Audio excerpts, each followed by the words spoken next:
ಹೋರಾಟ ಅಂತಕ್ಕಂಥದ್ದು ಯಾವತ್ತೂ ಕೂಡ ನಾವೆಲ್ಲರೂ ರಕ್ತಗತವಾಗಿ ಮೈಗೆ ರೂಢಿಸ್ಕೊಳ್ಬೇಕಾಗ್ತದೆ.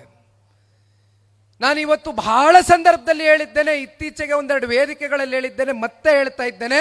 ನನ್ನ ಯುವ ಸಮುದಾಯದ ನನ್ನ ಅಣ್ಣ ತಮ್ಮಂದರಿಗೆ ಯಾರ್ಯಾರು ಮುಂದಿನ ಗ್ರಾಮ ಪಂಚಾಯಿತಿ, ತಾಲೂಕು ಪಂಚಾಯಿತಿ, ಜಿಲ್ಲಾ ಪಂಚಾಯಿತಿ ಚುನಾವಣೆಗಳಲ್ಲಿ ಅಭ್ಯರ್ಥಿಗಳಾಗಿ ಜನತಾದಳ ಪಕ್ಷದಿಂದ ಟಿಕೆಟ್ನ ಪಡ್ಕೊಳ್ಬೇಕು ಅಂತಕ್ಕಂಥದ್ದನ್ನ ನೀವು ಮನಸ್ಸಲ್ಲಿ ಇಟ್ಕೊಂಡಿದ್ದೀರಿ. ರಾಜಕಾರಣ ಕೇವಲ ಅಧಿಕಾರದ ಹಪಾಪಿಗೆಗೋಸ್ಕರ ಮಾಡ್ತಕ್ಕಂಥದ್ದಲ್ಲ.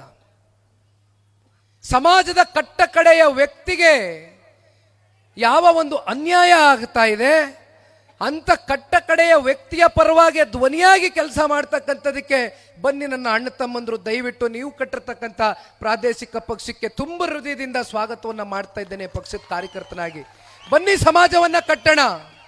ಬನ್ನಿ, ಸಮಾಜದಲ್ಲಿ ಒಂದು ಬದಲಾವಣೆಯನ್ನು ತಗೊಂಡು ಬರೋಣ, ಒಂದು ಸುಧಾರಣೆಯನ್ನು ತಗೊಂಡು ಬರೋಣ. ಇಲ್ಲಿ ಬಹಳ ಜನ ಹಿರೀಕರು ಕೂತಿದ್ದೀರಣ್ಣ. ನನ್ನ ರಾಜ್ಯ ಪ್ರವಾಸದ ವೇಳೆ ನನಗೆ ಗೊತ್ತಿದೆ, ಈ ಪಕ್ಷ ಕಟ್ಟು ಬೆಳೆಸಿರ್ತಕ್ಕಂಥವ್ರು ಸನ್ಮಾನ್ಯ ದೇವೇಗೌಡರು, ಸನ್ಮಾನ್ಯ ಕುಮಾರಣ್ಣ ಅವರ ಕಾಲ್ಗಟ್ಟದ ಹಿರೀಕರು. ಇವತ್ತು ಇಲ್ಲಿ ನನ್ನ ಯುವ ಸಮುದಾಯದ ಅಣ್ಣ ತಮ್ಮಂದರಿಗೆ ಒಂದು ಮಾತನ್ನ ಹೇಳ್ತೇನೆ.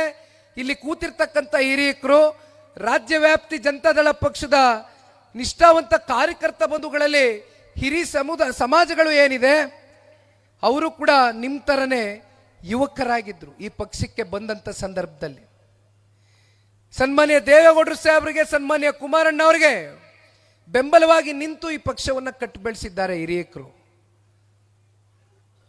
ಪ್ರಾದೇಶಿಕ ಪಕ್ಷ ಕರ್ನಾಟಕ ರಾಜ್ಯದಲ್ಲಿ ಬಲವಾಗಿ ಉಳಿಬೇಕಾಗಿದೆ.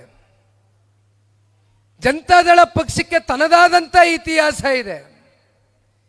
ಜನತಾದಳ ಪಕ್ಷ ಆಡಳಿತದಲ್ಲಿ ಇದ್ದಂಥ ಅವಧಿ ಅತ್ಯಂತ ಕಲ್ಪ ಅವಧಿ, ಬಹಳ ಕಮ್ಮಿ ಅವಧಿ. ದೇವೇಗೌಡರು ಸಾಹೇಬರು 3.25 ವರ್ಷ PWD ಸಚಿವರಾಗಿ, ನೀರಾವರಿ ಸಚಿವರಾಗಿ, ರಾಜ್ಯದ ಮುಖ್ಯಮಂತ್ರಿಗಳಾಗಿ, ಈ ದೇಶದ ಉನ್ನತವಾದಂಥ ಪದವಿ ಕೆಂಪು ಕೋಟೆ ಮೇಲೆ ಬಾವುಟವನ್ನು ಆರಿಸಿರ್ತಕ್ಕಂಥ ಏಕೈಕ ಕನ್ನಡಿಗ ಸನ್ಮಾನ್ಯ ದೇವೇಗೌಡರು ಸಾಹೇಬರು.